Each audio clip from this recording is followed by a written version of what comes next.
மதுரை அரசாளும் மீனாட்சி, மாநகர் காஞ்சியிலே காமாட்சி, தில்லையிலே அவள் சிவகாமி, திருக்கட ஊரினில் அவள் அபிராமி, நெல்லையில் அவள் பெயர் காந்திமதி, அவள் இல்லையென்றால் நமக்கு ஏதுகதி. 100க்கு 100 உண்மையான வரிகள்ங்க.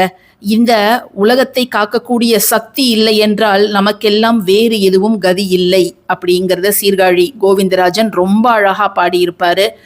பல ஊர்களில், பல தலங்களில், பல பெயர்களில் காட்சி தருபவள் இந்த உலகத்தை எல்லாம் கட்டி காக்கக்கூடிய ஒரே சக்தியான பார்வதி தேவி. நாளைய தினம் மதுரை மாநகரில் சித்திரை திருவிழாவோட மிக முக்கியமான நிகழ்வு மதுரை மீனாட்சி சுந்தரேஸ்வரர் திருக்கல்யாணம். மதுரையை ஆளும் வீரமங்கை அன்னை மீனாட்சி தன்னுடைய மணாளரான சுந்தரேஸ்வரரை கரம் பிடிக்கக்கூடிய மிக மிக அரிய நிகழ்வு. மன்னர் திருமலை நாயக்கரால் 400 ஆண்டுகளுக்கு முன்பே இந்த ஒரு விழா வெகு விமர்சையாக கொண்டாட துவங்கப்பட்டது. இது வெறும் சமய விழா மட்டும் கிடையாதுங்க, மதுரை மாநகரின் பொருளாதாரத்தை மேம்படுத்தும் ஒரு விழாவாக இருக்குது. அது மட்டும் இல்லாம பல்லாயிரக்கணக்கான மக்கள் கூடும் ஒரு கலாச்சார நிகழ்வு. சைவம் மற்றும் வைணவ சமயங்களுக்கு இடையிலான நல்லிணக்கத்தை இந்த உலகம் முழுக்க பறைசாற்றும் ஒரு நிகழ்வு. மீனாட்சி கல்யாணம் அப்படிங்கிறது ஒரு சைவ நிகழ்வு. கள்ளழகர் வைகை ஆற்றில் இறங்குறது அப்படிங்கிறது ஒரு வைணவ நிகழ்வு. ஸோ சைவமும் வைணவமும் எந்தவித பேதமும் இன்றி நாளைய தினம் மிக அற்புதமாக கொண்டாடக்கூடிய ஒரு திருவிழா தாங்க மீனாட்சி சுந்தரேஸ்வரர் திருக்கல்யாணம். இந்த மீனாட்சி அன்னை ஒரு சாபத்தின் காரணமாக தான் மதுரையை ஆண்ட மலையத்வஜ பாண்டியனுக்கும் காஞ்சன மாலைக்கும் ஒரு குழந்தையாக அவதரிக்கிறாங்க அப்படின்னா, மலையத்வஜ பாண்டியனுக்கு பல நாட்களாக குழந்தை இல்லை. தனக்கு ஒரு ஆண் வாரிசு வேண்டும் அப்படிங்கிறதுக்காக ஒரு யாகம் நடத்துறாரு. ஆனால் அவருக்கு வந்ததோ என்ன அப்படின்னு பார்த்தீங்கன்னா, 3 வயதுடைய ஒரு பெண் குழந்தை அவருடைய மடியில் திடீர்னு அமர்ந்தது. அது அமர்ந்த உடனே ஒரு தெய்வீக அசிரியும் அவருக்கு கேட்டது.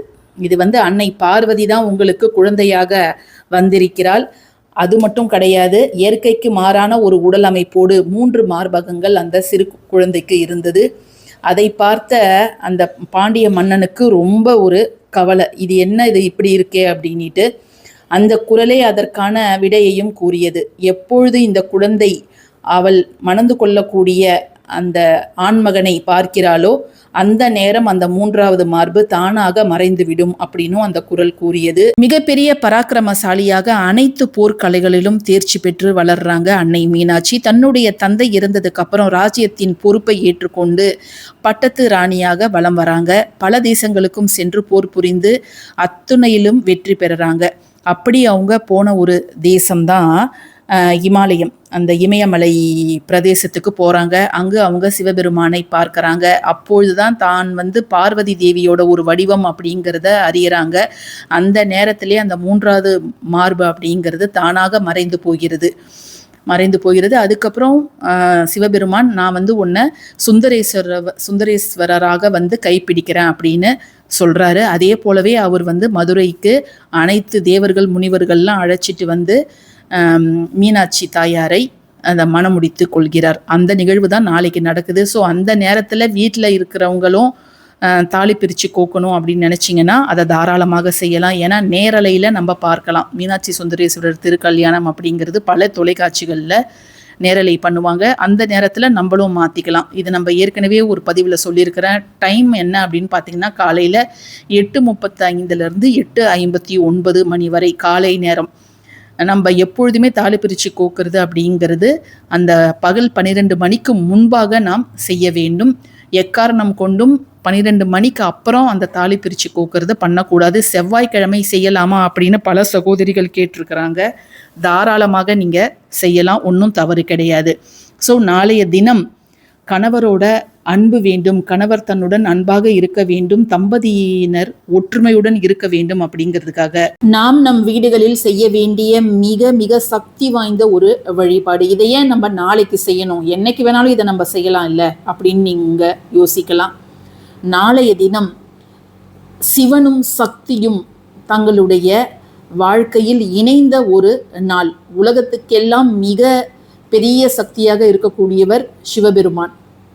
அவர் தன்னுடைய உடலில் பாதியாக இருக்கக்கூடிய அன்னையுடன் ஐக்கியமான ஒரு நாள் அப்படின்னே நம்ம சொல்லலாம். அன்றைய தினம் நம்ம வீட்டில் பெண்கள் தங்களுடைய கணவர் தன் பேச்சை கேட்கணும், தனக்கு உண்மையாக இருக்கணும் அப்படிங்கிறதுக்காக இந்த ஒரு எளிய வழிபாட்டை செய்யலாம். எப்பொழுதுமே பெண்கள் எவ்வளவு வருஷம் ஆனாலும் தங்களுடைய கணவர் தன்மேல் பாசமாக இருக்கணும், அன்பாக இருக்கணும் அப்படின்னு தான் நினைப்பாங்க. ஆனால் கணவன் பெண்களுக்கு தன்னுடைய மனைவிக்கு அவ்வளவு முக்கியத்துவம் தரதில்லை. நிறைய பேர் வீட்டில் இருக்கக்கூடிய காமனான கம்ப்ளைண்ட் என்ன அப்படின்னு பார்த்தா, தன்னுடைய அன்னை பேச்சை கேட்குறாங்க, தன்னுடைய அக்கால் தங்கை பேச்சை தான் அதிகமாக கேட்குறாங்க, அவங்களுக்கு தான் அதிகமாக முக்கியத்துவம் தந்திருக்கிறாங்க. நான் அவரை நம்பி வந்திருக்கிறேன், ஆனால் எனக்கு அவர் அவ்வளோ முக்கியத்துவம் தருது கிடையாது. பிள்ளைகள்லாம் எனக்கு பிறந்து அவங்களும் பெருசாகிட்டாங்க, என்கிட்ட முகம் கொடுத்து கூட பேசுறது கிடையாது.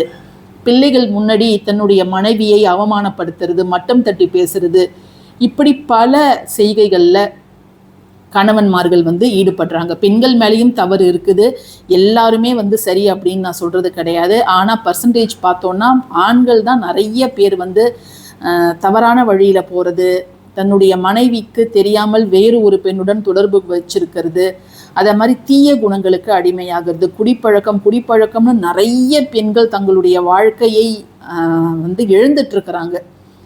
தன்னுடைய சம்பாத்தியத்தை குடும்பத்திற்கு தராமல் குடிக்கே செலவு பண்ணுறது.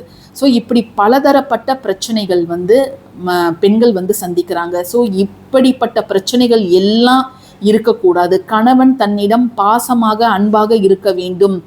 பிறர் மெச்சக்கூடிய அளவில் அவங்க ஒரு ஆதர்ச தம்பதிகளாக வாழ்ந்து காமிக்கணும். பிறர் போற்றும் ஒரு கப்புலாக அவங்க இருக்கணும். அப்படிங்கிறதுக்காக நாளை நாம் செய்ய வேண்டிய மிக மிக சின்ன ஒரு வழிபாடு. ஆனால் இதில் நம்ம எழுதக்கூடிய ஒரு வரி மந்திரத்துக்கு ஈடான மந்திரம் வேற எதுவுமே இல்லை. கணவன் மனைவி ஒற்றுமையை அதிகப்படுத்துவதற்கு நம்மளுக்கு தேவை ஒரே ஒரு பிரியாணி இலை தான். நான் இன்னைக்கு தான் இது கடையில் வாங்கினேன். ஒரு இலை கூட இதில் நல்லாவே அதாவது ப்ராப்பராக இல்லை, எல்லாமே கிழிஞ்சு மடங்கி இப்படி தான் இருக்குது. பட் இருந்தாலும் பரவாயில்ல, அதில் எது பெஸ்ட்டோ நீங்கள் அதை எடுத்துக்கலாம். அதை எடுத்துகிட்டு நாம் இதில் எழுத வேண்டிய ஒரு வரி மந்திரம் என்ன அப்படிங்கிறத இப்போ நம்ம பார்த்துடலாம். நீங்கள் எழுத வேண்டிய அந்த ஒரு வரி மந்திரம் என்ன அப்படின்னு பார்த்தீங்கன்னா, ஓம் மணி பத்மே ஹம்.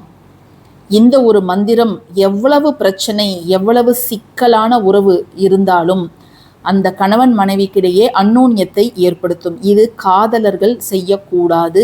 கணவன் மனைவி உறவுக்குள் இருப்பவர்கள் மட்டுமே செய்ய வேண்டும். நியாயமான முறைக்கு மட்டுமே இதை நீங்கள் பயன்படுத்தணும். அதற்கு கீழே கணவனுடைய பெயரும் மனைவியோட பெயரும் போட்டு நீங்கள் எழுதலாம்.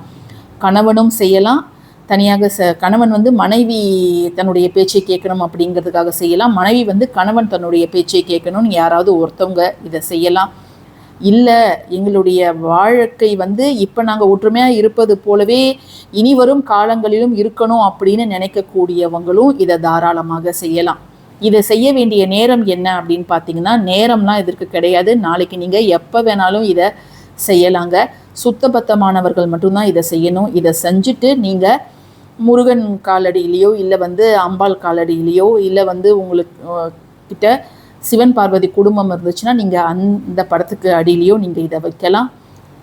அதுக்கப்புறம் நம்ம இதை எங்கே வைக்கணும் அப்படின்னு கேட்டிங்கன்னா, உங்களுடைய பர்ஸில் வச்சுக்கலாம். அடிக்கடி உங்கள் கண் பார்வையில் படுற மாதிரி நீங்களே ஏதாவது ஒரு இடத்துல இதை நீங்கள் வைத்து கொள்ளலாம். இதை பார்க்கும் பொழுதெல்லாம் இந்த மந்திரத்தை நீங்கள் ஒரு முறையோ அல்லது 2 முறையோ உங்கள் மனசுக்குள்ளாரியே உச்சரிக்கலாம். ஓம் மணி பத்மே ஹம் அப்படின்னு நீங்கள் உச்சரிக்கலாங்க. இதை மட்டும் நீங்கள் நாளைக்கு செஞ்சு பாருங்கள். நல்ல ஒரு மாற்றம் அப்படிங்கிறது தெரியும். இந்த பதிவு பிடிச்சிருந்ததுன்னா கட்டாயமாக லைக் பண்ணுங்கள், ஷேர் பண்ணுங்கள், நம்ம சேனலுக்கு சப்ஸ்கிரைப் பண்ணுங்கள். தேங்க்யூ ஃபார் வாட்சிங் திஸ் வீடியோ. நன்றி.